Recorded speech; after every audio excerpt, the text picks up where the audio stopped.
Right, so this is a paper that I'm developing with Matthias Hofferberth of UT San Antonio, and our core claim is that we live in an age of post-governance.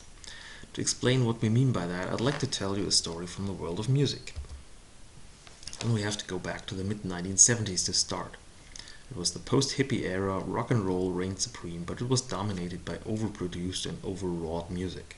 Think of the concept albums of prog rock, the mass market appeal of arena rock, and the costumes of glam rock. The rock orthodoxy of the mid-1970s revered the artist as creator, it emphasized showmanship, and it was big business. So it shouldn't come as a surprise that artists and fans started to challenge this mainstream. From about 1976 onwards, a growing movement of musicians set out an alternative approach to rock music that emphasized simpler and less elaborate songwriting, rejected showmanship and the commodification of music and all its trappings. Led by artists like the Ramones, Patti Smith or The Clash, punk promised a break with the past and a new kind of music that everyone could participate in, literally. If you could play 3 chords on a guitar, you could be in a punk band. This led to a veritable explosion of creativity. New bands popped up everywhere, and their songs weren't about love, romance, and the faded idealism of the hippies, but about politics, social critique, and drinking beer. Both musically and aesthetically, punk music styled itself as a complete rejection of everything that rock had become. But quickly, punk established its own orthodoxy. Simple 3-chord structures, a rejection of technical sophistication, a uniform of leather jackets and ripped tights, and the inevitable takeover of the movement by major labels engendered a sense of disillusionment among the faithful. By 1978, some artists started to develop what we now call a post-punk sensibility. This entailed moving beyond the new, yet stifling orthodoxy of punk. Post-punk instead sought to actualize some of the very ideas that had led to punk music in the first place, such as the emphasis on doing it yourself and the liberation from state musical formulas. Beyond this, though, post-punk was not a unified movement. It emphasized creative freedom over musical templates. As a result, post-punk artists developed their art into radically different directions. They laid the groundwork for a proliferation of musical genres such as new wave, gothic rock, industrial music, various strands of electronic music, and other genres like new romantic, new psychedelia, synth pop, etc. These genres continued to evolve further, sometimes intertwining and hybridizing, but always developing their own style and sensibilities throughout the 1980s and beyond. And if you're listening to music on today's radio that has guitars or keyboards in it, it can probably trace its lineage to some point in this diagram. However, this proliferation did not mean that punk was dead, just as the arrival of punk had not spelled the end of rock music. Instead, punk music continued to develop, branching out into hardcore punk, oi punk, anarcho-punk, and other variations. Just as the various post-punk genres, these strands of punk have continued to exist to this day. Now, what does this have to do with global governance? We think there are some very obvious parallels between the development of punk/post-punk and global governance/post-governance. In this allegory, global governance was once like punk rock. In the 1980s and 90s, it represented a fundamental challenge to multilateral approaches, which were widely seen as failing in the face of mounting global problems. In the process, global governance established its own template of global cooperation based on multi-level, multi-stakeholder governance.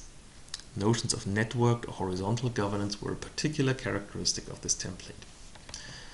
But much like punk rock, global governance established its own new orthodoxy, and it has become apparent that this orthodoxy is badly suited to many challenges that the world continues to face. This has led many commentators to speak of deadlock or gridlock when describing the state of global governance. Global governance was and is widely seen as being in crisis. This perception has led other commentators to engage in what we might call rescue missions, pointing out the power that global governance still has. What unites these two camps is the idea that there's a singular trajectory underlying the evolution of global governance, that global governance is evolving towards something, which is either the breakdown of international cooperation or its final coming to fruition. However, our allegory about the development of post-punk music should give us pause. Matthias and I are unconvinced that there's a singular unifying teleology towards which global governance moves, Instead, we see a process of differentiation happening in global governance as we observed in post-punk music. This applies both to political practice, where forms of governance are becoming ever more differentiated, as well as our theoretical treatments of governance, which are also branching out into different directions. I want to first look briefly at how global governance is treated in recent theoretical works. We've come up with a continuum between neoclassical and declinist approaches, and we have situated popular theoretical approaches and concepts along this continuum. Neoclassical approaches believe that the original insights of global governance are still broadly correct. This is based on a few premises. First, the drivers of globalization, so greater mobility of people and goods, a changing landscape of risks, faster access to information, increasing rates of innovation have not slowed down and aren't likely to do so in the future. As the number, secondly, of transboundary issues continues to grow in number and complexity, the need for global governance intensifies. These perspectives are more or less optimistic about the ability of global governance to still deliver the goods. In contrast, declinist approaches assume that global governance is not working. They highlight a multitude of pathologies, such as institutional gridlock, regime fragmentation, and the irreconcilable division of interests among major players. They agree with neoclassical thinking that globalization and interdependence are increasing, but stress conflict over cooperation. Spurred by what is popularly called the end of the West, in other words, the Trumpian America First doctrine, Brexit, etc., declinists argue that the old order of multilateralism and global governance is fading away with, so far, nothing else to take its place. Now, even though these approaches arrive at different conclusions about the viability of global governance, they share two important points. Both assume that global governance is one thing, or at least moving in one direction, with little space for ambiguity, deviance, and contingency. Second, both pit global governance and state sovereignty against each other.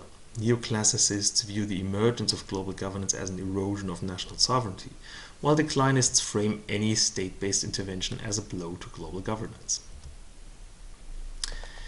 After structuring these discussions out, the paper goes on to argue that this theoretical diversification is to be welcomed. We warn against establishing global governance theory in paradigmatic terms, which, given the experiences of IR theory, seems unhelpful. A post-governance lens alerts us to the manifold interpretations of global governance and its trajectories. It can be used to structure and organize these approaches, as we are doing here. It can be used to further compare approaches more closely, looking for agreements and differences between them. It also provides space for an engaged pluralism, where each approach can be further elaborated through debate and mutual learning. So when we theorize global governance, we should not try to find the best or most appropriate paradigm, but learn to live with an eclectic pluralism. Now, what does post-governance look like in political practice? Our rock and roll predecessor was multilateralism, in other words, the idea that global problems can be solved through interstate diplomacy. Multilateralism was responsible for many advances in international cooperation, like global regimes, international institutions, international treaties and conventions, and less formalized fora. However, from the 1970s onwards, a crisis narrative emerged. Multilateral approaches seemed too limited to deal with the transnational problems that began to gain more and more visibility. This is when global governance emerged as a separate form of global policymaking. Much as with the punk/rock split in music history, this does not mean that multilateralism was dead. Instead, multilateralism continues to be an important mode in many fields such as global security and arms control. Global governance established an alternative template of governance, but like punk rock, it became too restrictive for its own good. As a result, we see a diversification of regulatory forms across and within political arenas. And in the paper, Matthias and I identify 4 ideal types in the shift from global governance to post-governance. The first is multi-stakeholderism 2.0, an updated, deepened version of classic multi-stakeholder governance. The key innovation here is that the scope conditions have changed. Regime complexes, a growing number of institutions and organizations and their interrelations, which means that multi-stakeholder governance nowadays takes place within ever tighter and more formalized networks of actors. Secondly, intermediary governance, that is, the regulation of a target via an intermediary, We are of course drawing on the work of Ken Abbott and his co-authors on orchestration and the RIT model. So there's a formal hierarchy, but the regulator is not capable of regulating target behavior as desired, so he ropes in intermediaries which provide useful capacities, knowledge, and legitimacy. Third, a resurgent intergovernmentalism. This is not simply the return to classic multilateralism, but a more sustained and institutionalized form of interstate interaction. It relies on transgovernmental networks of bureaucrats and decision makers and includes non-state actors in consultative processes. Fourth and finally, sovereigntism and power politics. In some policy fields we see a renewed emphasis of national sovereignty and on confrontational politics between states. See Donald Trump's tweet that trade wars are good and easy to win. This goes beyond what some people might consider global governance, but even these less cooperative exchanges produce meaningful governance outputs relating to cross-border challenges, which is why we include this as a form of post-governance. Each of these represents a way of doing global governance, but these strands are not converging on a particular regulatory ideal, so there's no teleology. It's not possible to situate entire fields of governance in one of these categories except in very broad strokes. Rather, most fields exhibit multiple of these forms, as well as hybrid models. For instance, we can find elements of all four modes in global climate governance. But I want to stress that this is not meant as an instrument for classification of fields, but as a language or a heuristic to capture and describe change within and between fields. So in conclusion, we live in the age of post-governance. Its key characteristic is an increasing differentiation of global governance, both in our theoretical approaches as well as in the modes of practical policy making. Our notion of post-governance allows us to make sense of these disparate developments without trying to shoehorn everything into a narrowly teleological theory or a paradigm of global governance. Thank you for listening. If you're interested, please get in touch or download the paper. We're always looking for comments and discussions to develop our thinking further.